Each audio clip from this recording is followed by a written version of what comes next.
Yeah, thank you very much, Mrs. Sum, for the kind introduction. Excellencies, ladies and gentlemen, it's a privilege to join you here from Munich and be part of this esteemed gathering. From Interpol's perspective, the past 2 years have been very challenging for law enforcement across the globe. COVID-19 has brought about many sharp disruptions to our operational landscape as it swept across our societies. Cybercrime, of course, is no exception. Our 2020 cybercrime analysis report had evidenced how global criminal trends further accelerated. Attacks are tailored. They are focused, aiming for maximum impact and maximum profit. We have seen how ransomware was used over the course of the pandemic against governments and health institutions as part of a highly lucrative business model. Business email compromise is another example that has heavily impacted our societies, with total identified losses going beyond 13 billion US dollar, according to some sources, and resulting in fraudulent transfers across 140 countries. The threat is constant, far-reaching, and by definition, borderless. No part of the world stands above the risks of cybercrime, yet some are particularly more vulnerable than others. Our 2021 Interpol Cyber Threat Assessment for the African region, for instance, saw unique challenges across the continent, with a critical absence of cyber resilience as well as mitigation and preventive measures, while digitalization progresses at full speed. How can we, as law enforcement, bring cybercriminals to justice when it is so easy for them to channel their attack vectors across multiple jurisdictions? And what insights can we provide to help all of us be more prepared? Fundamentally, our adversary operates across borders without restrictions. Those tasked with combating the threat, police, governments, and private sector, must embrace the same global approach. This is our vision, and it is underpinned by 3 key concepts: trust, perspective, and common rules. Commencing with trust. Trust in tools, trust in channels we are using, and of course, trust among partners, the very foundation on which cooperation is built. An effective global response to cybercrime means that all police all over the world can gain access to the intelligence and evidence they need to detect and investigate crime. And we know investigation into cybercrime can take investigators to all corners of the globe in following the chain of evidence. Obviously, this data cannot be disclosed without absolute confidence it is going in the right hands to the right people.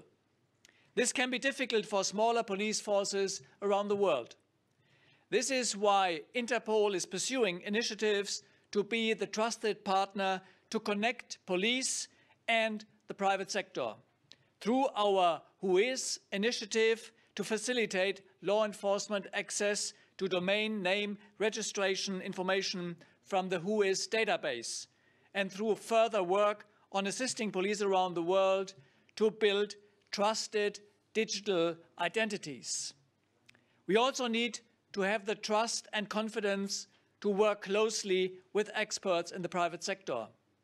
This is the basis of Interpol's Gateway initiative, which works with 13 global partners to exchange, analyze, and share threat data with our membership.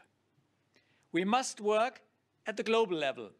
The threat is not only transnational, it is also cross-regional. And when this collaboration takes place, we are able to bring criminals to justice. Take Interpol's recent Operation Cyclone, conducted at the end of last year. 30 months of transcontinental investigation into attacks against companies in the Republic of Korea and academic institutions in the United States led to the arrest of 6 members of a well-known ransomware family in the Ukraine. Private sector partners provided information and dark web data analysis throughout the operation. We want to replicate these results across continents. This is why Interpol is structuring its operations around regional task forces, such as our very successful ASEAN Cybercrime Operational Desk in our Global Complex for Innovation in Singapore.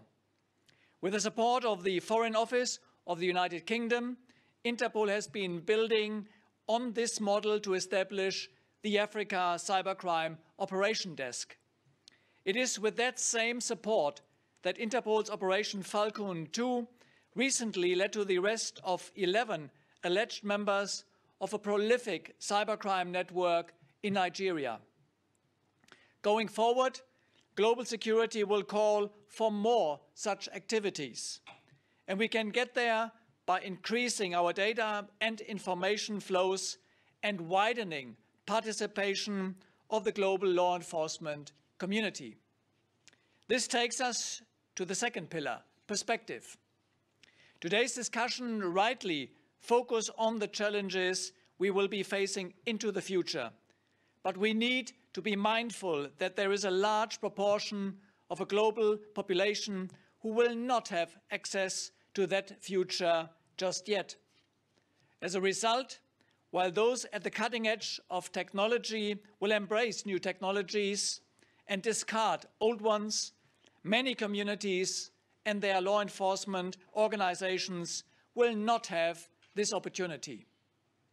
We need to remember that IT infrastructure needs regular, ongoing protection in terms of software updates, patches, and other maintenance to keep it protected from cyber threats.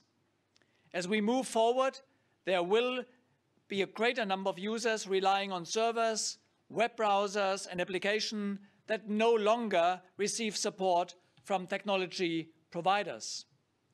Cybercriminals will take advantage of this global gap, expanding their reach and their networks.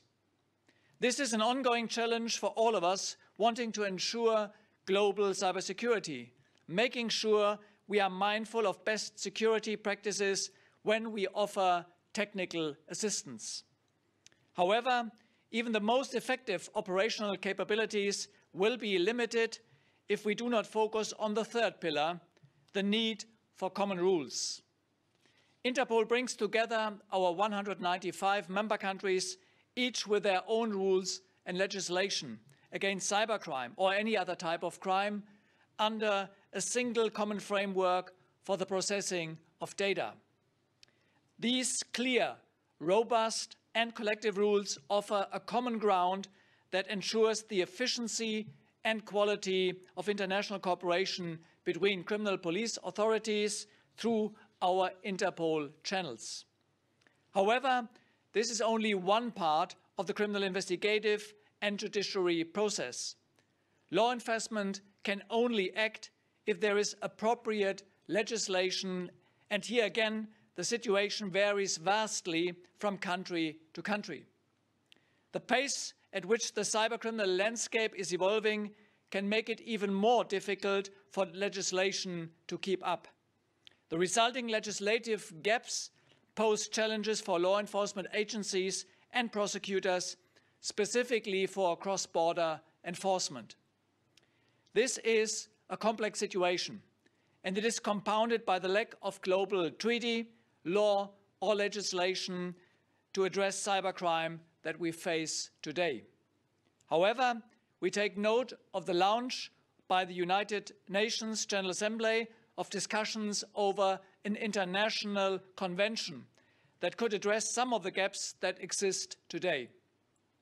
We feel it is essential to have strong law enforcement cooperation provisions as part of the framework to translate our collective will against global crime into tangible results.